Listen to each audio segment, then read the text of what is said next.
김민석 후보자 의혹 제가 뭐 따로 말씀 안 드려도 잘 알 것입니다. 각 당의 스피커들께서 완전히 준비가 다 돼 있으실 것 같은데 국민의힘에서 오늘 아침에 말한 게 김민석 후보자가 최소 현금 6억 재산 신고 누락했다.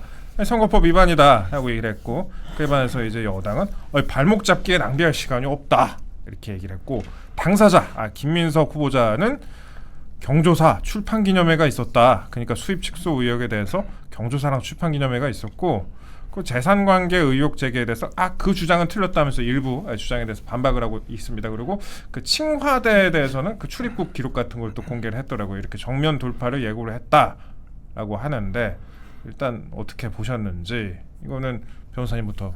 예. 근데 저는 결국에는 뭐 저런 것들이 터져 나온 건 예정된 수순이었고 채무관계나 이런 것들을 봤을 때 저는 김민석 후보의 태도를 좀 지적하고 싶다. 예. 왜냐하면 돈 문제나 이런 것들 뭐 이미 전과가 있기 때문에 본인이 더 조심하셔야 되는 것도 맞고 뭐 차용증 이런 문제도 당연히 조심했어야 됐는데 적어도 이런 문제가 나오면 명징하게 드러난 사실이 있는 건데 여기에 대해서 사과를 하는 게 아니라 지금 강경 모드로 전체적으로 기조를 잡은 것 같아요. 네. 뭐 검찰의 표적수사니 이런 얘기 하시는데 그 표적수사 정치자금법 그때가 아마 노무현 정부 때 걸쳐서 있었지 않나요? 2004년인가 2008년 뭐 이렇게 했었는데 노무현 정부 하에서 검찰이 본인을 표적수사했다라는 게 그게 일종의 모순이 일어나는 것인데 그 정도의 어떤 정무적인 검토도 없이 그냥 강경 모드로 가져가고 있는 게 최소한 여당이 됐으면 고개를 숙이는 모습을 보여야 되고 이미 관련된 전과가 있으면 그에 대해서 좀 고개를 숙여야 되는 모습을 보여야 되는데 뭐 고개를 숙이기는커녕 이번 주부터는 그냥 아예 들기로 작정을 한 것 같아서. 근데 이분이 예전에 후단협 하시고 그 새라고 별명도 있으셨고 그랬고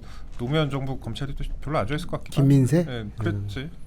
그 약간 결이 달라가지고 본인을 표적수사했다라는 주장을 할 수도 있겠지만 그런 주장을 하고 싶으면 하시라. 근데 저거 한번 해보시라 말씀을 드리는데 이렇게 본인이 말하고 있는 게 지금 그 본인들이 지금 주장하는 게 뭐 윤석열 하에 어떤 윤석열 대통령 하에 검찰이 본인을 죽이려 한다 이런 주장들을 계속 해왔잖아요. 네. 그런 것들이 일부 먹히는 것 같으니까 그거 연장선상으로 본인의 어떤 과거 사건까지 표적수사라는 식으로 말을 하고 있는데 얼마나 말이 안 되는지 본인들 스스로도 알고 계실 것이다. 그렇게 생각합니다. 그렇군요. 고개를 숙여야 된다. 네. 저는 좀 다른 방향으로 오늘 다른 얘기할 방향으로? 거라. 네. 뭐 민주당이 해명에 좀 성의가 없죠. 그래요? 좀 제대로 뭐 해명을... 대통령 있는데 못 알아요. 그러니까 성의 있게. 아니 근데 내란이다 이러면서 또 내란 공격하는 거다 이렇게 그러니까요. 또 그냥 받아치긴 하던데. 그렇죠. 그냥 뭐 임명 강행하면 그만이니까 네. 뭐 그런 마음가짐도 있는 것 같고 그리고 지금 제가 봤을 때 거의 유일하게 좀 수치 자료라고 나온 게 지금 칭화대 건 관련해서 중국의 그 출입국 기록을 공개를 했어요. 그런데 13년치더라고요. 2005년부터 2018년까지. 그런데 13년 동안 실질적인 체류 기간은 한 200일도 안 되더라고요. 네. 근데 칭화대가 그래도 나름 명문대인데 좀 세계대학 랭킹으로는 서울대보다 위에 있잖아요. 그런데 200일 체류하면서 박사학위 받을 수 있나? 나는 그 생각이 좀 들던데요. 그래서 약간 자료가 저게 그나마 그래도 객관적으로 입증이 되니까 저거라도 낸 걸 텐데 그마저도 조금 의문스럽다. 그리고 심지어 그 13년 동안 국내에서 또 온갖 정무직을 포함해서 일들을 병행을 하셨어요. 네. 그래서 일단 물리적으로 가능한가? 전 더 의구심이 좀 들었고. 근데 저 개인적으로 궁금한 게 네. 약간 공격의 포인트가 지금 너무 흩뿌려져 있잖아요. 맞아요. 흩뿌려져 있는데 네. 그거를 이제 재산이라든지 자녀 뭐 입시라든지 거기다 좀 포커스를 맞춰야 될 것 같은데 칭화대는 조금 본인도 좀 빠져날 게 많을 것 같지 않아요? 그렇죠. 오히려 네, 그렇죠. 네. 그래서 사실 그라에서 그나마 그거라도 해명을 좀 한 것 같기도 하고 저희가 그래서 좀 10대 사유라고 얘기는 했는데 네. 솔직히 저희 지금 주진우 의원 말고는 열심히 안 싸우는 것 같거든요. 그래서 쟁점은 굉장히 많은데 네. 주진우 의원이 좀 재산 관련해서 좀 치열하게 파고 있는 그거 말고는 제대로 검증이 아직까지는 다음 주 한번 지켜봐야죠. 근데 지금 민주당이 또 약간 재밌는 것이 검증위원을 공격을 또 하더라고요. 그러니까 강북구? 여당 아니 그 주진우 강북구. 각 공격한. 주진우 의원이 지명된 게 아니잖아요. 주진우 의원이 총리 후보자가 아닌데 검증위원을 검증하겠다고 하면서 무슨 증여세 문제 같은 거 걸고 넘어지고 그래서 지금 오히려 청문위원이 객관적 자료 가지고 소명을 하는 좀 엽기적인 상황이 벌어지고 있다. 그래서 그분은 저도 언중이 걸어가지고 좀 민주당이 좀 적당히 좀 이상해요. 주진우 의원님? 강덕구 의원님. 그러니까 적당히 파장으로 뭉개려고 하는 것 같고 근데 저는 제일 큰 문제가 그거라고 봐요. 아니 벌써 총리 된 것처럼 행세를 하시더라고. 그러니까 이게 이미 임명된 게 아니 후보자 신분이잖아요. 후보자 신분이면은 엄밀히는 내각의 구체적인 권한이 없어요. 그런데 지금 회의 주재하고 업무 지시하고 업무 보고까지 지금 받고 있잖아요. 그리고 그 지난주 주말에는 서울시의 차관까지 대동하고 갔다 왔다 재난상황실을 네. 이런 거 보면서 이건 참 아무리 이게 여대 여소 국면이라 그래도 민주적인 좀 정당성과 절차라는 게 있는데 엄밀히 지금 입법부 소속이잖아요. 아직은 후보자 신분이니까. 그런데 입법부 소속에서 지금 내각을 지휘 통제를 한다? 낙마될 수도 있는 건데. 그러니까 애초에 지금 임명 강행하겠다라고 선전포고 한 거나 다름없죠. 네. 그러니까 이런 부분들이 사실 총체적으로 전 문제라고 보입니다. 이렇게 길게 공격을 하고 있는데 교수님 어떻게 생각하세요? 뭐부터 해야 되죠? 잠시 흐린 길을. 일단 칭화대로 칭화대로 시작해서 칭화대는 일단 그러면 칭화대가 그 당시 야인이었던 김민석 의원의 눈치를 봐서 허위 학위를 줬다는 겁니까? 지금 그 칭화대 포인트가 뭔 거죠? 근데 칭화대가 그 중국 대학교가 약간 그 외국 VIP에게 약간 좀 이렇게 선처는 아니 선처라고 하면 안 되고 김민석 당시 지금은 VIP라고 불릴 수 있는데 당시 2010년 그때 김민석 후보자 야인 김민석 아유. VIP인가요? 그 VIP가 아니라고 할 거면 SK에서 돈을 왜 줬는지를 보시면 이게 직위를 갖고 있다고 해서 그 사람이 권력을 갖고 있는 건 아니잖아요. 문재인이 지금 직위 갖고 있어요. 근데 권력자잖아요. 이런 거랑 같은 거라고 보시면 충분히 이제 그럼 칭화대가 그럼 김민석 그 당시 후보자의 눈치를 봐서 200일 동안밖에 체류 안 했는데 제대로 된 논문을 제출하지 않았는데 학위를 줬다. 이게 지금 포인트인 건가요? 저는 칭화대 논문 그 학위의 공격 포인트가 솔직히 뭔지 잘 모르겠어요. 칭화대가 200일 정도의 체류 기간으로 과연 그것을 받을 수 있냐 그거에 대해서 뭐 합리적인 친중이라는 의심을 소리죠. 하는 거고. 네. 친중이다. 야로로 아니 뭐 받은 거 친중일 아니냐, 수는 있죠. 중국에서. 근데 이제 친중이다. 이건 또 이건 색다른 포인트네요. 친중이라는 아니 공격- 거기서 지금 그 공격 포인트 못 읽으셨어요? 못 읽었어요. 안 힘드. 야 중국에서 학위 받았네 이거잖아요. 그래요? 공부도 제대로 안 하는데 학위를 줬네 이거잖아요. 근데 이게 상대적으로 돈이나 자녀에 비해서 좀 덜 와닿긴 하는 것 같아요. 그러니까 지금 난 이거 굳이 할 필요 없다고 생각했었어요. 그러니까 저도 이거 왜 하는지 방법이 제일 몰랐어요. 좋으니까 지금 길게 얘기하는 그러신 것 같아요. 돈 얘기만 해요. 돈 얘기만. 거예요. 딱 떨어지는 게. 박사님도 제가 봤을 때 논문 주제 들어보니까 그 중국 대학교 학위는 믿는 게 아니에요. 제가 항상 얘기하지만 그 왜요? 반중이신가요? 저요? 네. 저는 반중, 반민주주의를 반대합니다. 네. 반미. 저는 기본적으로 자유주의에 대한 안티 데모크레. 그렇죠, 그렇죠. 민주주의를 탄압하는 쪽을 다 반대해요. 저는. 빨리 네. 채무 관계 얘기하시죠. 교수님 네. 말씀 이제 하십니다. 돈 얘기만 하면 돼요. 네. 그래서 그 돈 어디서 왔어요? 최영왕에는 역시 정치는 네. 좀 알려진 다음에 결혼하는 게 좋구나. 라는 생각. 두 번 했지. 두 번 한 거 갖고 뭐라 하면 안 되죠. 아니 뭐라고 하는 게 아니라 이제 두 번 결혼으로 김민석 의원이라고 해야 되나? 저 후보는 좋은 게 뭐냐면 애들 비용은 다 첫째 와이프가 냈어.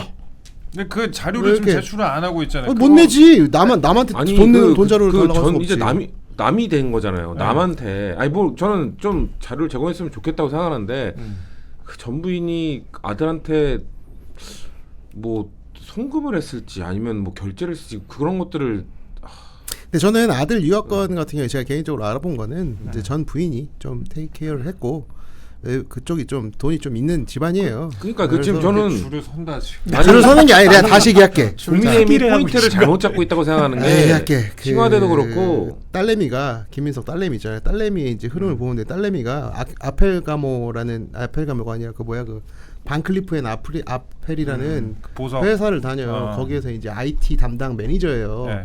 근데 그 사람 연봉까지 내가 다 알아봤어. 근데 그 사람이 홍콩이나 외국 대학 다닐 때 첫째 엄마랑 이렇게 해서 했다고 하니까 나 거기서 덮은 거야 그냥. 그 애들 학자금에 대해서는 그냥 엄마가 다 신경을 써줬는데 이제 제가 핵심 포인트로 봤던 건 그 자꾸 입법 같은 거 자꾸 고등학교 때 스펙 쌓아준 거 네. 그거를 딱 잡고 가야 된다는 거지. 맞아요. 돈은 어차피 그냥 검찰에서 다 계좌 털어보면 다 나오는 거라 이미 딱 나왔고. 그러니까 저는 돈 문제 그거에 대해서는 첫째 부인 아무튼 그분이 돈이 있는 정실, 정실. 전 부인 그분이 돈이 있는 집안이라고 들었고 정치권 다 알아요. 국민은 다 알아요. 그 부인이 유명한 분이잖아요. 그 뭐 홍콩에서도 살고 미국에서 아무튼 살고. 그분 유명한 분이기 다 아는데도 그거 물고 늘어지는 게 전 솔직히 공격 포인트를 왜 이걸로 잡지? 그럼 법안 발의 이런 솔직히 법안 발의는 전 이거예요. 저는 법안 발의는 네. 법 그렇게 뭐 결격 사유가 될 것도 없지만 이렇게 당당할 건가라는 생각도 있어요. 그러니까 지금 뭐 예를 들면 조국 전 장관처럼 뭐 입시에 활용하지 않았다 그렇기 때문에 뭐 업무 방해라든지 뭔가 법적으로 문제되지 않는다라고 주장하는 거 전 납득이 되는데 근데 그렇다고 이게 뭐가 문제야? 아빠가 도와준 게 뭐가 문제야라고 하는 건 또 그렇게 당당할 건가? 왜냐면 모든 아빠가 해줄 수 있는 게 아니잖아요. 그렇죠. 입법과 관련된 그 경험을 모든 아빠가 해줄 수 있는 게 아니기 때문에 입시에 활용하지 않았다고 해서 저렇게 당당할 문제인가? 저는 유감 표명 정도는 해도 된다고 생각해요. 그러니까 이런 내가 아들에게 기회를 제공해 준 거에 대해서 다른 부모들이 박탈감을 느꼈을 수 있다고 생각한다. 그거에 대해서 공감하도 저는 이 정도는 해줘야 된다고 생각하거든요. 네. 근데 그거는 법적으로 문제되지 않는다. 내가 김민석 후보자 그렇게 말하기는 어렵겠지만 네. 조국 전 장관 사례를 봤듯이 그런 사례를 보면서 이거는 입시에 활용할 거 문제가 된다고 생각하기 때문에 하지 말라고 했다. 뭐 그 정도까지 얘기해주면은 그것도 털고 넘어갈 수 있는 게 아닌가. 돈 문제. 네, 본체인 돈 문제. 돈 문제는 이건 좀 축의금. 저는 그러니까 축의금, 이거 조의금. 노웅래전법이잖아요. 약간 그 책 팔아서 그랬다. 약간 그런 축의금, 거. 조의금, 쌓아두고 그 출판기념회. 출판기념회 한 근데 김민석 후보 누구 축의금이에요, 근데 그게? 빙부상. 아 재혼. 2019년에 재혼하셨잖아요. 아, 축의금. 그러니까 이게 정세균 국무총리 인사청문회 때도 아드님 결혼식 축의금 그게 축의금과 뭐 해서 경조사 2번에서 3억인가 있었어요. 네. 그때도 재산증식 관련 질타가 있었고, 근데 축의금으로 하니까 그냥 3억 2번 그 넘어왔는데 그때는 문제가 됐던 게 뭐냐면 아들의 그거고 그러면 증여세 관련 증여세 이 정도 금액이면은 증여세를 해야 되는 거 아니냐 상식적인 수준을 넘어서지 않았냐 하면서 증여세 관련 공격이 좀 있었거든요. 근데 이거는 본인 결혼이잖아요. 본인 결혼이기 때문에 사실 문제가 될 건 없거든요. 근데 금액이 너무 크다. 그럼 2020년에 그 빙부상 네. 빙부상으로 알고 빙부상도 있었고 출판기념회 이제 그 2020년부터 이제 또 의원이 된 이후니까 좀 많이 들어온 것 같은데 저는 그 정도로 좀 명확하게 그럼 축의금 얼마였다 말하기가 좀 곤란할 테지만 축의금 어느 정도 들어왔고 조의금 어느 정도 들어왔고 출판기념회 때 어느 정도 들어왔다. 왜냐면 이게 법적으로 문제가 되는 게 아니잖아요. 지금 뭐 이 축의금 얼마 많이 받는다고 문제가 안 되잖아요. 그렇지 않습니까? 비상식적 금액이 오갔으면 뭐 그러니까 그거에 대해서 예를 들면 뭐 문제는 될수 20억이 있죠. 들어왔다 이러면 네. 문제가 될 수도 있는데 국민적 눈높이에 맞지 않는 금액이면 모르겠는데 근데 의원일 보통 때 재혼할 들어오면- 때는 조용히 하지 않나? 재혼할 때 가족 친지만 이렇게. 아 왜 그렇게 편견을 가지십니까? 뭐 재혼할 그 때 보통 관례상. 김민석이지? 근데 전 아니, 진짜 축의금- 몰라서 재혼할 때 축의금을 받아요. 전 정말 몰라서 물어보고. 해본 사람한테 물어보세요. 재혼해본 사람, 결혼해본 사람. 결혼한 사람이 없네. 좋은 돈 여기 결혼한 사람이 아무도 없네. 근데 축의금을 받았다는 거는 그 재혼식이라고 결혼식을 했다는 거예요? 했겠죠. 그러니까 결혼식을 했는데 재혼 삼천각에서 했나요? 아니 제가 알기로는 그 교회에서 하신 걸로 알고 있고 그래서 그렇게 많은 사람이 오지 않았던 걸로 영등포교회. 알고 있고 그러니까 그 저는 이건 뭐 그 공식 입장이 아닙니다만 네.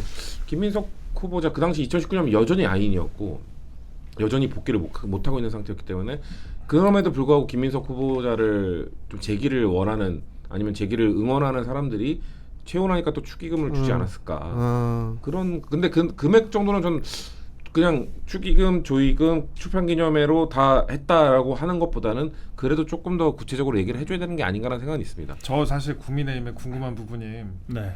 이게 보통 이 정도 건 있으면 그 전 당에서 지금 TF 진즉 만들고 제보 다 수집하고 사실 지금 축의금 이런 것도 이 정도 정보는 미리 다 확보가 돼 있어야 되거든요. 그렇죠. 근데 지금 국힘에서 보면은 김 내부 싸움하느라 바빠요. 당권 잡아야 되거든. 그러니까 이거는 별로 이렇게 청문회 의지가 솔직히 여태까지 얼마나 있었나 한두 명 빼고는 네. 주진우 의원 같은 한두 명 빼고는 모르겠어요. 나는 솔직히. 근데 생각해보니까 그때 저번 주에 출마 선언하실 때 여기 앉아 계시지 않았어요? 맞아요. 예. 근데 출마 선언을 누가 했죠? 제가 했나? 네. 다른 아니, 사람 오신 거 아니에요? 출마 선언하셨어요? 최고위원 최고위원 나가세요? 당대표로 바꿀 수도 있대. 제가 제2의 이준석. 물어보신 거 답변 드리겠습니다. 아, 문성호 나왔을 때 그때.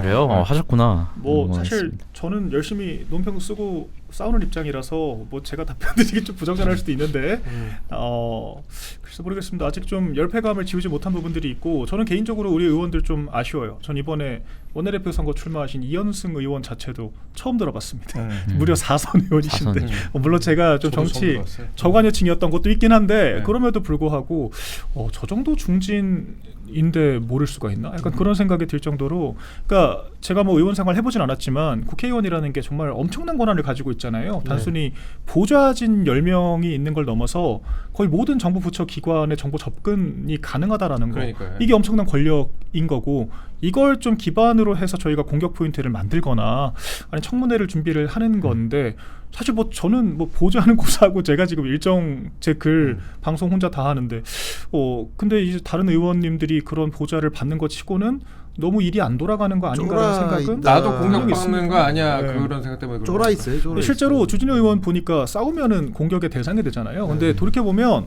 참 이거는 좀 안타까운 건데, 우리 당이 좀 싸우는 사람들을 보호해 주는 게 아니라 오히려 이미지가 소모되면은 좀 내치는 경향이 강해요. 사실 저는 나경원 의원도 되게 좋아하거든요. 그러니까 원내대표 때 그 패스트트랙 때 그 온몸으로 사실 불살라 싸웠던 건데, 바로까지 들고 가면서 오히려 지금 소송 걸려가지고 6년 동안 공판하고 있고 지금 오히려 이미지가 뭐 안 좋아졌다라고 이제 뭐 친윤이다 무슨 뭐 강성이다 하면서 당에서 좀 잘 안 쓰려고 하는 것도 있는 것 같고, 제가 봤을 때 그러니까 이런 상황들을 보면서 권한 있는 것과 별개로 나 같아도 굳이 내가 왜 저렇게 치열하게 싸워가지고 밉보이고 미움받고 공격을 받아야 되냐, 이런 생각도 할 수 있을 것 같고요. 그래서 총체적으로는 좀 당내 문화와 분위기가 문제가 있어요. 제가 좀 내부 피드백을 해보자면. 네. 그리고 자꾸 지금 제가 당권 싸움이라고 표현을 하셨지만, 아니 우리 당은 상대를 자꾸 구태화하고 악마를 만들고, 그래서 나는 합리적이라는 거를 그 반사이익을 보려고 하는 사람 너무 많아요. 근데 내가 봤을 때 그 반사이익을 보려고 하는 사람들도 똑같아요. 제가 봤을 때는 김용태 비대위원장 뭐 개혁하겠다라는 레토릭은 좋지만 뭐 상향공천이니 뭐니 다 옛날에 했던 말들이에요. 상향공천은 개혁이라고 누가 그럽니까? 상향공천이 인지도 금권 선거하자는 건데 사실. 그러니까 이런 것들 보면 결국에는 좀 책임지고 문제를 해결하는 사람은 없고, 상대방을 구태몰이해서 자신의 개혁성을, 그러니까 자기 장사하는 사람들만 있고, 이게 참 당이 총체적으로 바뀔 부분이 많다. 뭐 저는 지금 그런 생각을 하고 있어요. 약간 김용태 비대위원장 견제하고 저는 그렇지 한동훈 않습니다. 대표에 대한 당대표를 공격도 좀 갈아야 보이고. 된다라고. 제가 진단하는 당의 문제였습니다. 정치적 언어가 아주 화려하신. 김용태랑 누가 더 나이 많아요? 김용태 비대위원장이 저보다 형이죠. 그래요? 두 살 많죠. 90년생이죠 김용태. 네. 아, 세살 공년생이고. 이거 아닙니다. 하극상? 네, 네. 아닙니다. 네. 아니 근데 인사청문위 비켜! 뭐 이거- 인사청문위원을 누가 정하는 거예요?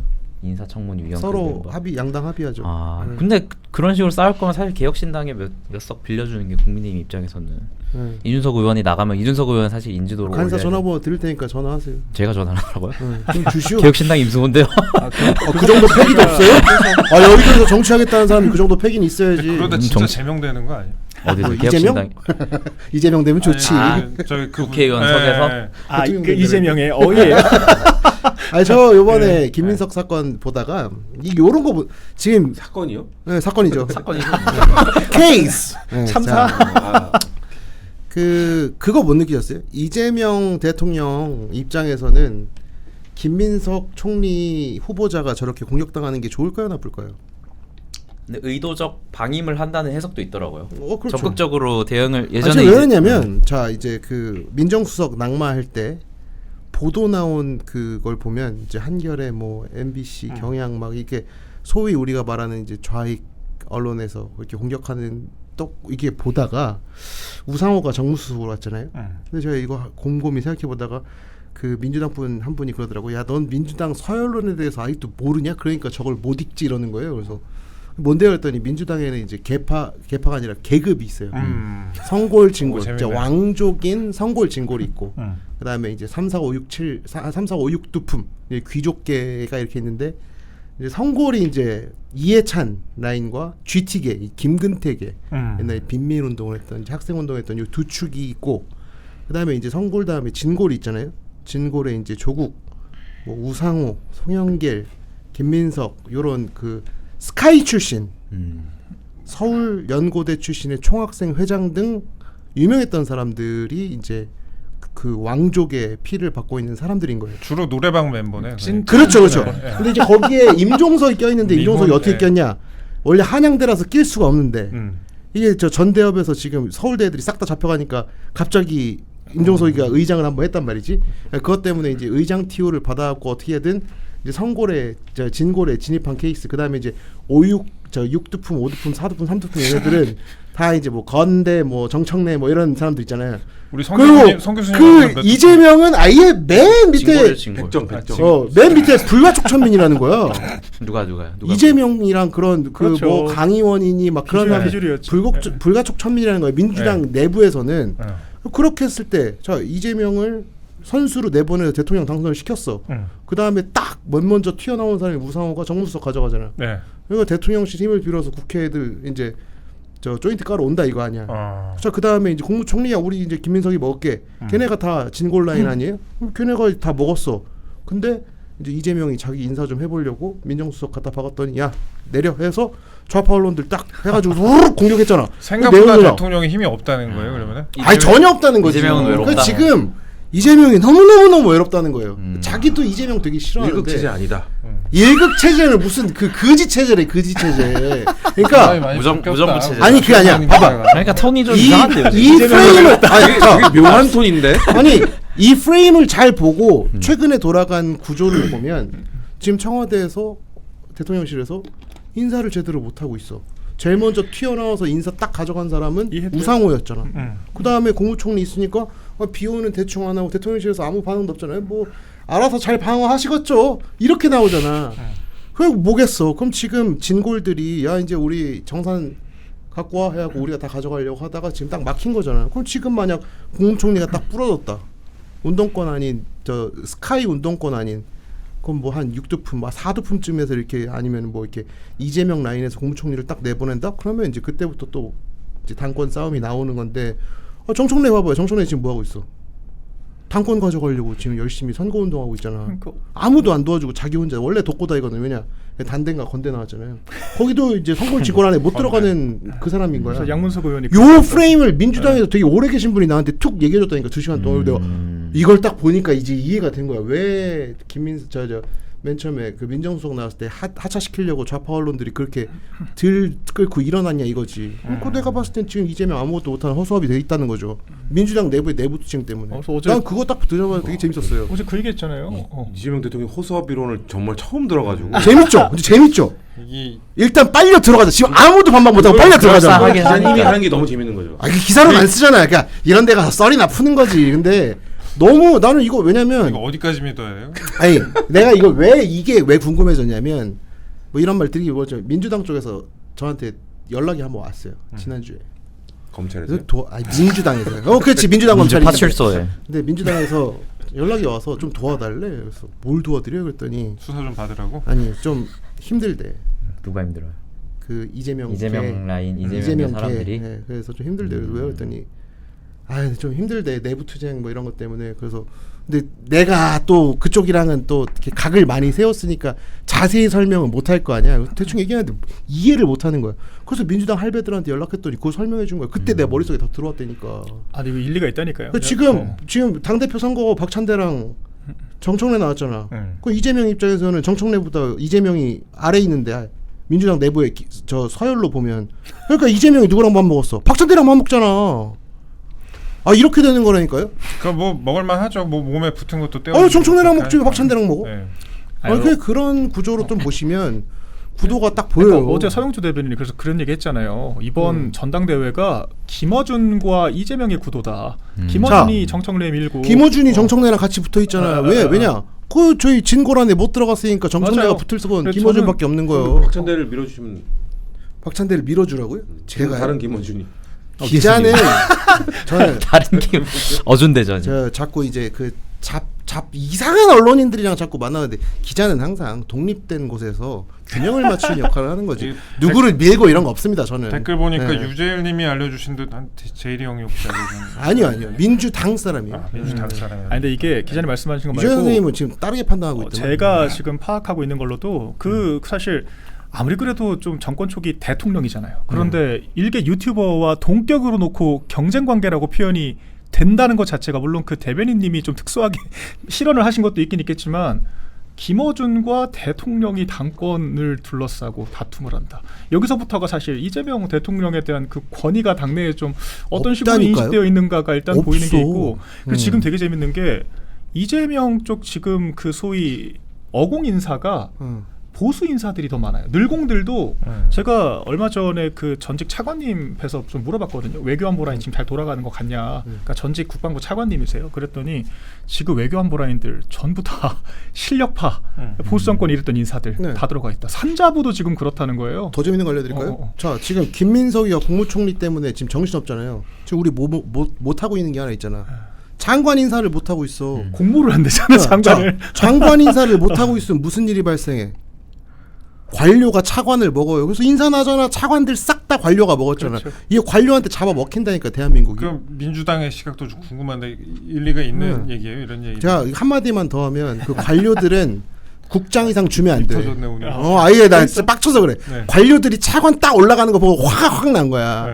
그러니까 안 돼요. 정무직은 정치인이 지켜야 돼. 우리 네, 좀 이재명 대통령 조지십시오. 좀 관료들 좀 못 들어오게. 최 기자 네. 얘기대로 뭐 외로운 상황입니까 지금? 정말 처음 듣는 얘기라서 네. 들을 수 있는 위치에 있는 게 아 이게 귀족까지도 못 올라가셨네.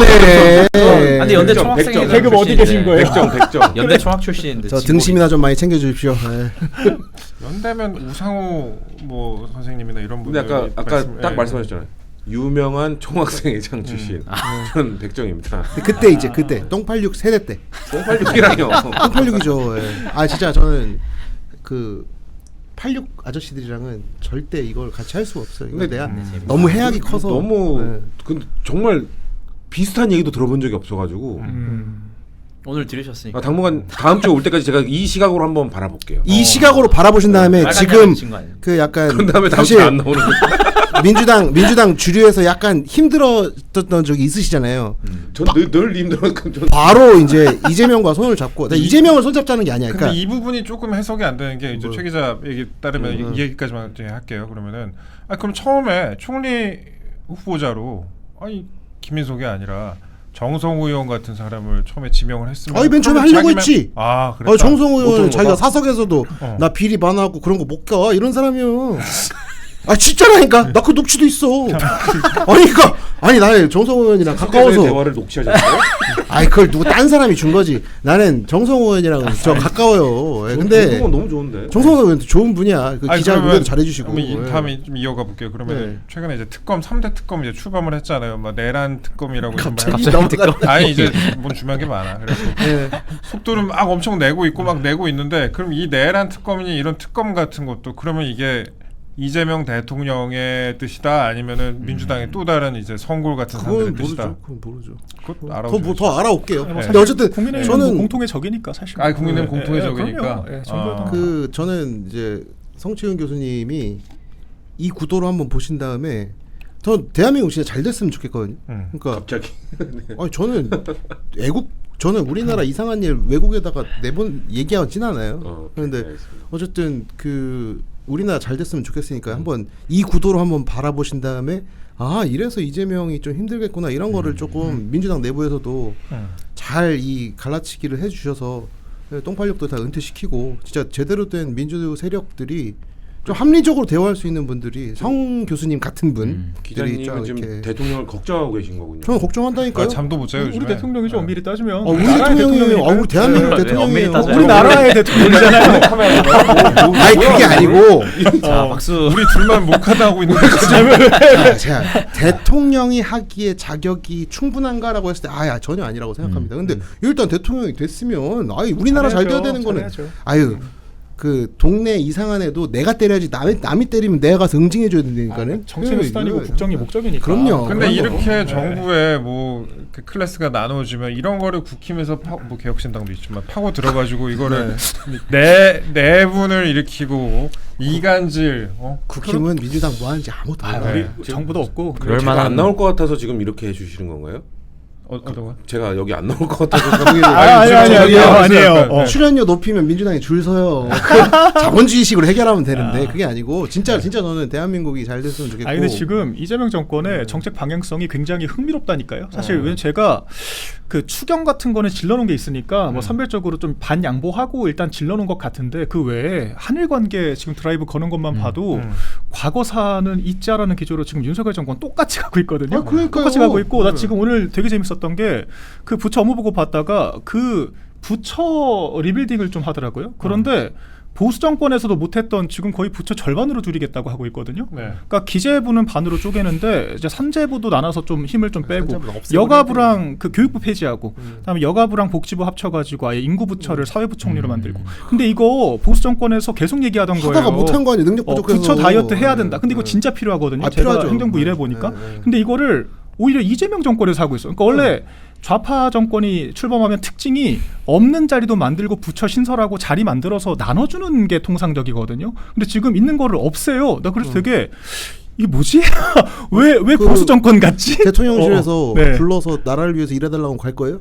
이재명 정권에서요? 네. 아, 분명한 권한과 포지션을 주면은 고민해 볼 수 있죠. 이거요. 왜냐면 이제 아, 공직이잖아요. 이게 바뀌고 있다니까. 분위기가 어느 정도 뭐 오늘- 주냐 이거 뭐 오늘 아니 방송 저는 분위기가 원래 적응이 안 저는 좀 이상한데. 아니 어디 자, 쪽에서 해야 되지? 우리가 좌우를 떠나서 대한민국이 아, 그건 지금 맞는데. 진짜 위기라니까. 난 목적은 너무 국정이죠. 슬퍼. 난 통상적- 삼성전자 보면 통상적 방송 죽을 관례와 것 다르게 같아. 가고 있어서 그런 아니 원래 이 좀 포지션이었다니까. 재밌는 게 있긴 있어요. 지금 이 보면. 프로그램 혹시 지금 뭐 신고 들어왔나요? 아니 갑자기 나만 저희 야망인 것 스탠스는 같은데? 항상 뭐였냐면 저는 아니, 대한민국이 잘 되는 댓글을 게 봐야겠다. 우리가 잘 되는 거고 우파의 가치를 지키는 게 중요한 제 말이 거지. 그 말이야. 이거 우파라고 이런 자기가 문제 우리가 있어야 쇼잉하는 돼요. 정당이 우리가 중요한 게 있어야 돼. 아니라 아니 댓글은 패널들 말 좀 시켜주래. 제가 오늘 아니 제가 어저께 뭐 누구한테 뭐 비싼 밥을 얻어먹고 온 것 같은데 지금 너무 세뇌가 된 거 아니야? 어제 약간? 삼겹살 구워 먹었는데 아, 그래요? 집에서 네덜란드산. 알겠습니다. 아니 제가 근데 우리 윤석열 정권에서 전 좀 안타까웠던 게 일단은 뭐 인사가 인색한 건 둘째치고 막상 총선 지고 나니까 오히려 부처 긴축을 하겠다고 하더니 그 뭐 수석실 더 만들고 그러니까 뭐라 그럴까요? 이를테면은 이미 인구 관련해서 복지부랑 고용부랑 여가부가 관할을 하고 있잖아요. 집행을 하고 있고 대통령 직속 저출산 고령사회 위원회가 있어요. 그런데 이거를 수석실을 또 만들겠다는 거예요. 인구부를 또 만들겠다고 하는 거예요. 그러니까 이게 이미 기획 단계는 대통령 직속위원회가 있고 집행 단계는 다른 부처들이 있는데 부처 하나 또 만들고 근데 그 부처가 뭘 하냐 그러면 그냥 예산 기획만 하겠대요. 집행을 안 하고. 그러니까 이게 뭐냐는 거야. 그러니까 이게 행정 관할상으로도 맞지가 않고 근데 우리, 만약에 우리 정부 기조랑도 안 맞고. 부처는 줄이고 네. 무슨 예전에 문재인 정부 했던 것 같이 위원회는 죄다 만들어가지고 네. 시민단체 사람들 꽂고 그러면은 그 숫자가 그 숫자 되는 거 아니에요? 그럼요. 그 막장으로 가는 거죠. 저는 그래서 그렇게 하면 안 된다는 주의였고 그래서 정권 초에는 오히려 위원회 줄이면서 그 회의비 받아가는 그런 사람들 다 사실 잘라내고 우리가 부처 줄이겠다라고 하고 그러니까 작은 정부 기조로 가겠다라고 한 게 이제 저 같은 사람들은 훨씬 중요해요. 국정 과정이. 그래서 제가 정말 열렬히 지지를 했었죠. 뭐 지지를 지금 안 한다는 건 아니고 그런데 안에서 일해 보니까 아 결국에는 그 관성대로 가는 거예요. 관료들 관성대로. 관료들 맨날 그러거든요. 야 너네 부처가 지금 기능이 뭐니? 그러면은 아 저희가 예산도 없고 사업도 없고 사람이 부족해서 일을 못 하는 겁니다. 그러니까 돈을 더 주셔야 돼요. 지금 이 논리로 부처는 항상 얘기를 해요. 근데 우리가 딱 거기에 관성적으로 따라가더라고요. 그냥 예산 더 주고 그냥 뭐 부처 늘려주고 뭐 뭐랄까 그 관성 뭐랄까 그 관할을 좀 재조정하고 지금처럼 리빌딩을 해야 되는 그런 좀 우리의 국정 과제를 오히려 조금은 뒤집은 그런 상황들이 됐던 거죠. 그래서 지금 마지막에 좀 저는 많이 좀 안타까웠어요. 아 인구 수석실이 있고 인구위원회가 있고 인구 부처가 있고 또 다른 부처들 뭐 또 따로 다 저출산 있고. 뭐 어쩌고도 있고. 그러니까 이게 뭐. 뭐냐는 거야. 근데 정작 그 구체적인 역할 구분은 또 없어. 그러니까 근데 그래서 제가 그때 많이 안타까웠던 것들이 지금 이재명 정권 집권하고 한 달도 안 됐는데 잘하고 있다. 제가 생각하는 그림으로 저는 적어도 어이, 부처 이거는 제가 생각하는 이건 보수 정권의 방향이에요. 줄여야 돼요. 부처 힘을 좀 빼야 되고 중도 나- 보수 하시겠다고 후보 시절부터 말씀하셨잖아요. 중도 보수를 선점하겠다. 아니 그렇게 말하니까 또 그렇게 믿는 줄 아는 거지. 그러니까 그런 말 하도 한 뒤집으니까 그렇지. 이거 본인이 뭐 알아서 하신 건지 모르겠지만 아무튼 거기 국정기획위원회가 됐건 뭐가 됐건 좀 실력 있는 늘공들이 들어가 있는 건 맞는 것 같다. 그 생각은 들더라고요. 그렇군요. 알겠습니다. 저희가 시간 분배를 제가 실패했는데 재밌네요 그래도. 오늘도 시간이 클릭 조회수 많이 나올 것 근데 같아요. 이게 재밌잖아. 그러니까 이 프레임으로 보면 보여요. 네, 그래서 이 얘기 좀 해보고 싶었습니다. 우리 뭐 작은 정부 이야기도 하지만 그 예산에 관련된 부분들, 그다음에 국가 빚 관련된 부분들 이거 진짜 중요하거든요. 저는 사실 국민연금이나 뭐 국가 빚 관련된 부분에 있어 굉장히 보수적인 사람인데 이게 두 차례 추경이 있었습니다. 국가 뭐 경제가 안 좋다고는 하죠. 근데 나라 빚이 1,300조 원을 돌파하게 생겼다. 야, 그러니까 123만 명에게 빚을 없애주고 나라 돈 20조 뿌리기를 한다. 재정 건전성에 불안이 생기는 거 아니냐라고 하는데 뭐 경제학과 출신도 여기 계시고 그렇습니다. 우리 개혁신당에 먼저 여쭤볼게요. 이런 수십조 추경이나 네. 네? 이게 중요하잖아요. 개혁신당에서 이런 거 관심 많잖아요. 관심 네. 많죠. 네. 지금 돈 너무 푸는 거 아니냐. 돈 너무 풀고 물론 경기가 안 좋은 건 알겠는데 돈 너무 풀고 그다음에 국가 빚이 너무 많아지고 그 돈을 많이 푸니까 또 물가가 오르는 거 아니냐. 세계는 딱 연동이 되잖아요. 이거 어떻게 보셨어요? 그러니까 뭐 소비 진작은 되겠죠. 네. 소비 진작이 안 되면 그것대로 문제인데 뭐 일단 돈을 푸니까 소비 진작은 될 텐데 뭐 아예 평가할 부분이 없는 건 아니라고 생각해요. 결국에는 본인이 25만 원 일괄 나눠주겠다 뭐 이런 입장에서 결국에는 그래도 좀 차등 지급이 된다는 측에서는 뭐 말씀하신 것처럼 좀 그래도 좀 차별화 전략을 가려고 하는 건가 좀 유연해진 건가 싶긴 한데 사실 뭐 15만 원에서 최대 50만 원 정도라고 하는데 그거 가지고 일시적인 어떤 단기적인 소비 진작은 돼도 근본적인 해결 방안은 모두가 안 된다는 것을 모두 알고 있기 때문에 근데 이 문제는 결국에는 이미 시행이 될 거고 이 문제에 대해서는 이재명 대통령이 말해왔던 게 있기 때문에 뭐 철회하는 일은 없을 겁니다. 그렇게 차등 지급하는 게 본인의 어떤 최선책일 텐데 이런 상황에서는 물론 나라 빚이 싸고 이런 건 당연히 비판 받아야 되는 거고 그 이상의 어떤 본인이 말했던 뭐 AI 백존이 이런 얘기까지 하면서 산업 선장시킨다고 했잖아요. 네. 그걸 만약에 잘 한다면 사실 그걸 통해서 뭐 국가 재정 문제가 해결될 수도 있는 거고 그게 근본적인 문제이기 때문에 나라빚 뭐 이 쌓이는 것은 당연히 비판하되 본인이 어떤 말해왔던 산업을 어떻게 성장시킬지에 대해서 그 로드맵을 빨리 내주셔야 된다. 뭐 그렇게 보고 있습니다. 빚이란 게 그게 나쁜 개념으로 자꾸 접근하는 우리나라에게 전통적인 사고 방식이 좀 있는데 또 이상한 아니 이게 또 아니 저는 그 얘기 아니에요. 불편하네요. 대통령님 보고 계십니까? 약간 노노노노. 자 지금 DSLR 규제 그러니까 빚 중에 제일 많은 게 사실 부동산 관련된 정치적인 뭐 이런 건데 기본적으로 2030 애들이 집을 살 수 있도록 얘네들을 뭔가 지원을 팍팍 해주는 걸 난 투자라고 보거든요. 네. 요거를 좀 하고 나머지 쓸데없는 빚을 좀 줄여야 되는데 다 그냥 간접빚까지 다 올려버리니까 지금 문제가 된다고 저는 보고 있으니까. 근데 이제 디아스를 또 줄이고 하니까 젊은 애들 또 폭동 일어나게 생겼어요. 그래서 제가 봤을 때는 뭐 빚을 늘린다고 해서 무조건 나쁘게 볼 건 아니라고 봐요. 저는 근데 이 빚이 정확하게 지금 제일 고통받고 있는 2030 애들한테 돌아갈 수 있도록 해주면 이거는 레버리지 땡겨서 걔네들이 부자 되는 사다리 놔주는 거니까 저는 거기에 대해서는 뭐 원래 반대한 적이 한 번도 없어요. 아니, 이번에 부채가 근데 뭐가 문제냐면 이게 좀 그 적자 국채를 발행해서 20조를 만들었어요. 근데 이게 적자 국채를 발행하면 예금의 기회 비용이 커져 버리죠. 그냥 국채 사면 되는데 굳이 그렇죠. 예금할 이유가 없죠. 근데 그래 버리면은 사실 시중 이자가 높아져요. 결과적으로 서민 이자 부담이 커지는 거라서 이게 빚을 내더라도 어떻게 내느냐가 중요하죠. 그러니까 일본이 빚이 많아도 문제가 안 되는 게 자국민들한테 사실 빌려주는 그런 돈 빌린 개념이라서 리스크가 좀 덜한 거잖아요. 근데 우리나라는 꼭 그런 구조가 아니고 기축통화국이 아니기도 하고 이런 식으로 좀 시중 금리가 높아지는 부작용을 안고 있는 이런 식의 좀 부채를 만들었을 때는 그냥 조삼모사가 될 수 있죠. 그러니까 사실 뭐 다 그냥 그 이자로 더 내버리고 세금으로 더 걷고 그냥 돈 단발적으로 나눠주는 게 되면 이거는 사실 국가 펀더멘탈만 좀 망가지는. 지금 저희가 1,300조 지금 부채라고 하면은 거의 뭐 연간 이자 부담만 수십조 일 거란 말이죠. 그렇죠. 그래서 이런 것들도 다 국가적인 리스크인 거고요. 그리고 지금 이게 저는 질러놓은 게 있으니까 일단 지키는 것 같기는 해요. 그런데 한두 번은 해야지. 30조 예산이면은 물가가 안 오를 수가 없죠. 지금 아까 우리 부동산 얘기도 좀 했지만 이게 좀 좌익 정권이 집권하면은 물가가 오를 수밖에 없습니다. 자산도 오를 수밖에 없고 돈을 푸니까요. 돈을 푸니까 당연히 오르는 거고 그리고 이제 대출 규제를 어설프게 하니까 그 규제 시작되기 전에 다 이제 어떻게든 돈 연끌해가지고 집 살려 그러고 자본시장 투자하고 코스피 3,000 넘은 거 무작정 좋아할 일이 아니에요. 돈을 푸니까 올라간 거거든요. 그러니까 이런 것들이 근데 그렇다고 우리가 무작정 돈을 풀 수만은 없기 때문에 어느 순간에는 좀 제동을 걸어야 되고 그럼 다시 또 거품 꺼지면서 그 부작용이 온단 말입니다. 그래서 그런 측면에서 그리고 라면 2,000원 타령하면서 물가 오른다면서요.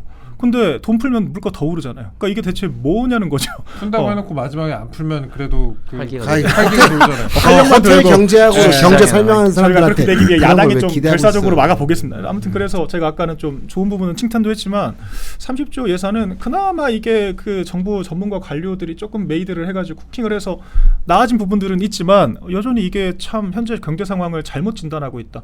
그 투자를 할 거면은 그리고 저희가 소위 이제 정부가 그 기업이나 같은데 투자 지출을 하면은 그게 거의 한 60-70% 정도는 GDP로 돌아와요. 그런데 그냥 돈을 나눠주는 방식은 20% 정도밖에 안 오른다라고 하는 게 이제 국제 경제기구 다 일관되게 하는 얘기거든요.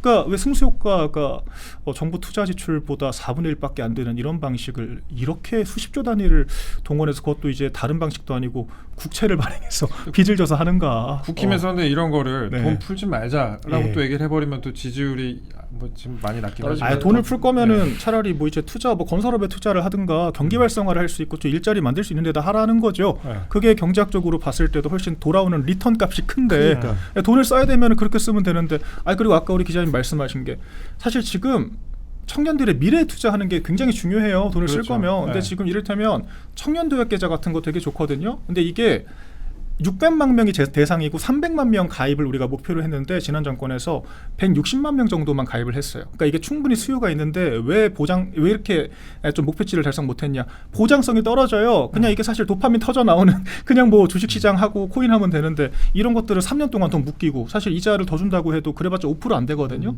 그러니까 이런 거를 우리가 보장성을 높여주면 안정적으로 뭐 차라리 2년 만에 뺄 수 있게 좀 기간을 줄여주든가 아니면은 정부 지원금을 더 주든가 그렇게 해서 사실 가입률 높여서 청년들이 좀 건실하게 미래 준비할 수 있게 하고 얼마나 쓸 수 있는 데가 많아.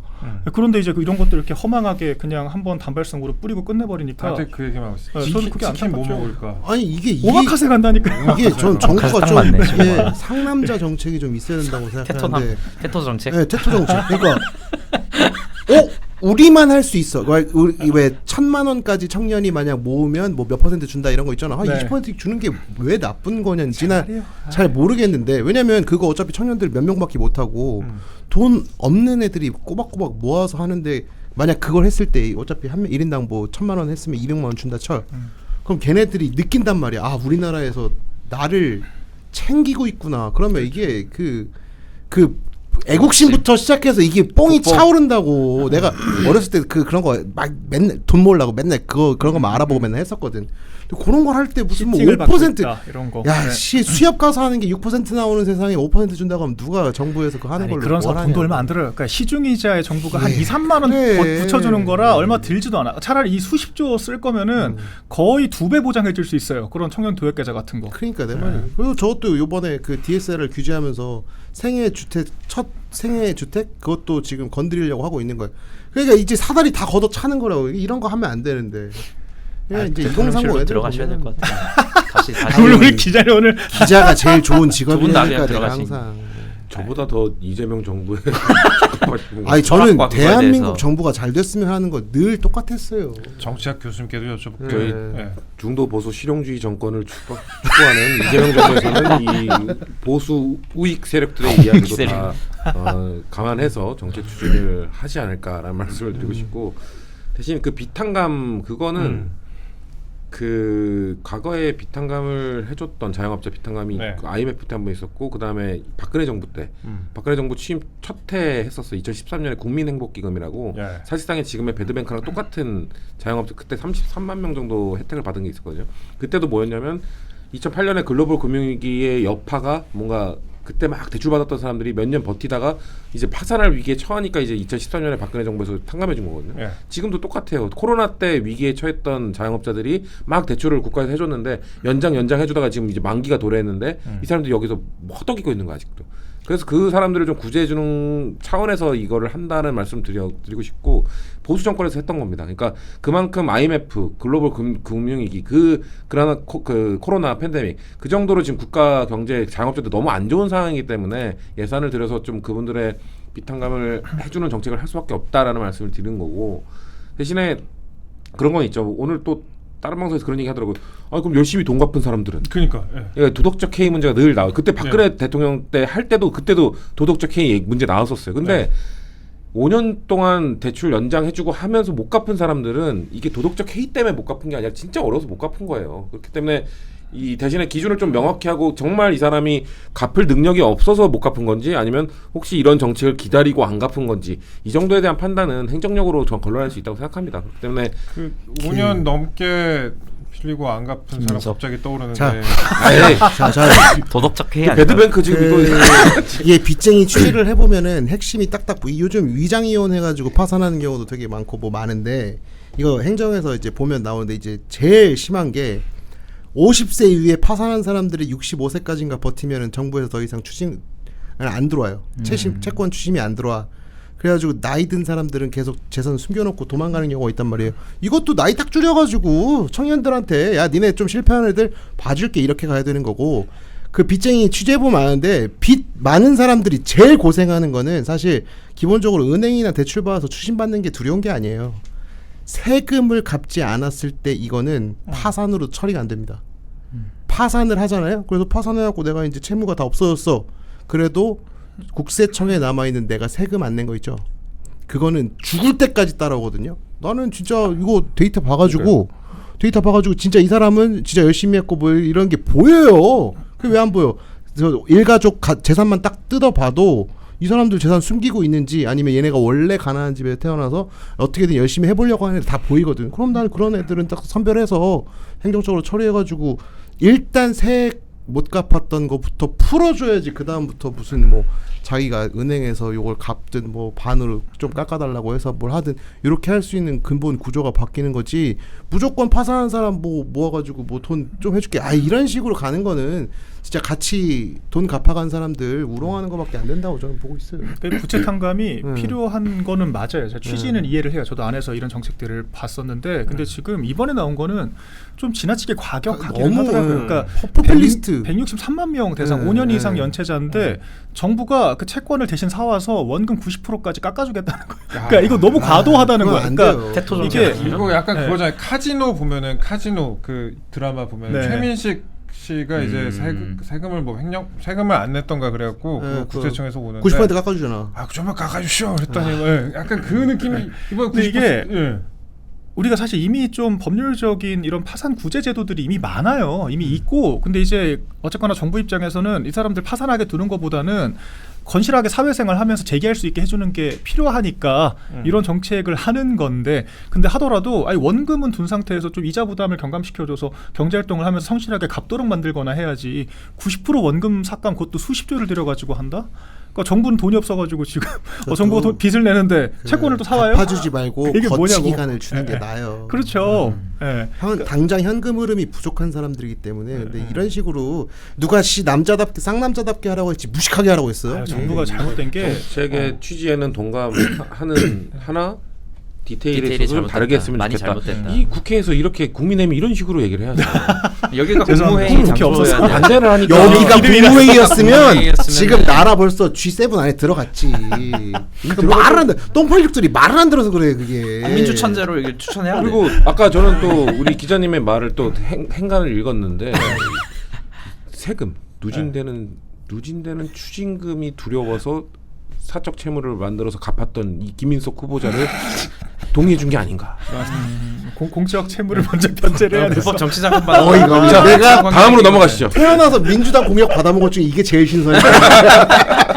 파란 자켓 입고 나왔길래 내가 오늘 알아봤다. 약간 파란 자켓 입고 나왔길래. 남자는 늘 네이비만 입는 겁니다. 근데 진심으로 나라를 걱정하는 건 느껴지시네요. 근데 갑자기 보이는데 저 금요비대위 저 네. 배경에 원래 파란색이 저렇게 많았었나요? 네. 주황색은 하나. 아, 그래요? 네. 아. 빨강이 저밖에 없거든.